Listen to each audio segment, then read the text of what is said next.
Assalamualaikum warahmatullahi wabarakatuh. Em, Alhamdulillah sampai sekarang saya masih selamat dan masih diberi kesehatan oleh Allah Subhanahu wa taala. Di sini saya ingin menanggapi tentang pernyataan Ibu Putri tentang netizen. Saya nggak tahu ini ya, yang ditujukan oleh Mbak Putri, netizen siapa ya yang mengacaukan kefokusan. Eh, Ibu Putri mengatakan di awal media kalau suara dari netizen itu hanya sumbang suara. Ini Bu, saya di sini menghormati Ibu sebagai kuasa hukum ya. Ibu sendiri mengatakan, Ibu sendiri ini kecewa sama pihak kepolisian karena kedatangan Ibu waktu ketemu Kapolda Jabar dicegah, ditolak. Yang kedua, Ibu merasa bingung kok ini 2 DPO dihilangkan sejak ketemunya si Peggy Setiawan yang dia bekerja di kuli bangunan nih. Nah, sekarang Ibu ini saya lihat semakin berubah Bu ya, kayak makin redup. Bahkan si Hotman Paris pun saya lihat kayak makin ke masalah yang lain, pindah ke masalah yang lain. Jadi berilah kita ini Bu, suatu keterangan yang lebih jelas gitu loh Bu. Karena apa? Kuasa hukum dari Peggy Setiawan pun saya setuju. Karena apa? DPO yang ditujukan kepada Peggy Setiawan itu tidak persis sama yang dikatakan oleh kertas DPO itu. Peggy Perong atau Peggy Setiawan saja Bu.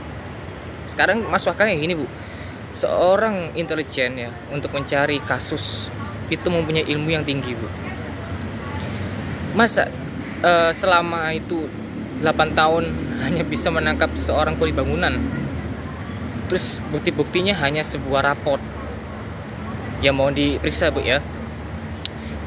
Yang kedua, saya ingin menanggapi tentang Linda. Linda ini videonya banyak sekali ya yang ngirim ke saya tentang Linda. Linda ini kesurupan beneran apa enggak gitu kan. Ini ya saya agak ketawa waktu Linda itu ada videonya yang bilang kayak gini, netizen kalau ingin mengungkap kasus panggil saja itu setannya. Kalau ngomong sama orangnya sama aja kayak orang gila. Ini netizen bukan yang menghina loh ya, dia sendiri akhirnya yang menghina. Berarti dia orang nggak waras dong. Justru netizen ini menanyakan ke dia atau Kang Deddy Mulyadi menanyakan ke dia karena kita masih waras, kita menganggap dia itu masih waras gitu loh. Kok bisa dia bilang begitu? Akhirnya apa? Menimbulkan banyak netizen menghina dia bahwa dia itu orang yang nggak waras karena memakai ilmu-ilmu kesurupan itu kan. Ditambah lagi sama si pengacaranya Saka. Pengacaranya Saka juga menggunakan ilmu kesurupan untuk mengungkap kasus.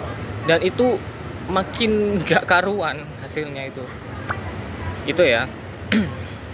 Lalu saya akan menanggapi video terbaru dari Saka ya yang masuk ke media itu. Masuk ke media kalau dia sudah diperlihatkan foto 3 DPO.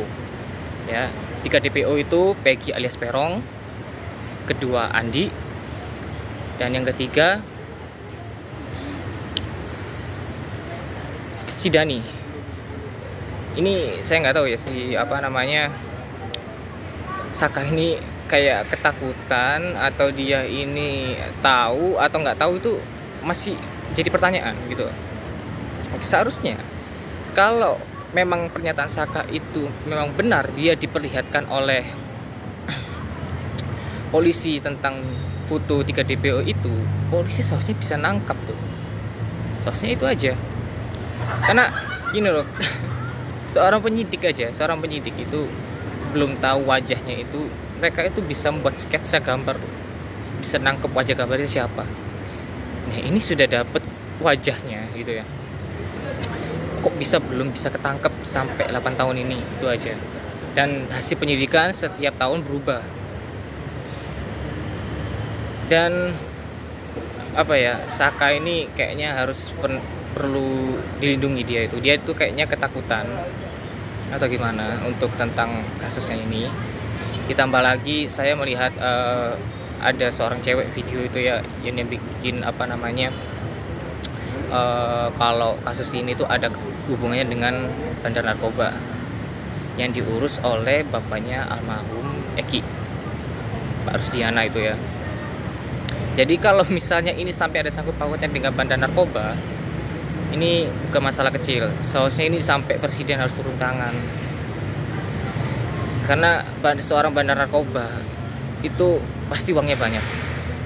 Jadi saya mohon di sini tuh pihak aparat atau pihak penegak hukum yang masih punya hati nurani, mohon Pak, kasihan Peggy Setiawan ini Pak. Dia ini hanya seorang kuli bangunan, dia menghidupi orang tuanya, dan dia ini banyak udah bukti-bukti dari tetangganya, dari orang-orang terdekatnya, bahkan dari Facebooknya dia itu rajin sholat tuh Pak, rajin sholat, rajin puasa, segala macam tentang keimanan kepada Allah. Jadi bukti konkretnya itu gimana Pak? Saya juga agak kasihan sangat dengan Peggy kalau misalnya di pengadilan hukum nanti itu, di pengadilan itu dia dihukum mati, itu ya wah, sulit saya ini mengatakannya ini. Kenapa? Kok bisa dihukum mati? Karena hukumnya berlapis-lapis Pak. Pertama, dari kasusnya Vina ini kan hukum berencana, itu satu, hukum berencana, adanya ruda paksa, ya kan? Ada ruda paksa, itu benar-benar hukuman yang sangat mematikan Pak seharusnya Pak. Nah, sedangkan Peggy Setiawan ini ya yang tahu pakar wajah, saya akan lihatlah itu. Ya, saya berusaha untuk membuat video ini sesingkat-singkatnya, hanya untuk menanggapi Ibu Putri, lalu si Linda yang kesurupan, kemudian yang terakhir ini tentang Saka Tatal yang melihat 3 foto DPO yang ada di HP polisi. Jadi seharusnya ini sudah menjadi titik terang untuk berakhirnya kasus Vina ini. Jadi saya nggak bisa berbuat banyak ya Pak ya. Di sini ini sebenarnya tugasnya para aparat hukum. Tapi kalau misalnya tidak ada keadilan Pak, wajar aja netizen ini mengeluhkan tentang keadilan sila kelima Pak. Sekian itu aja yang saya sampaikan. Salam elit global.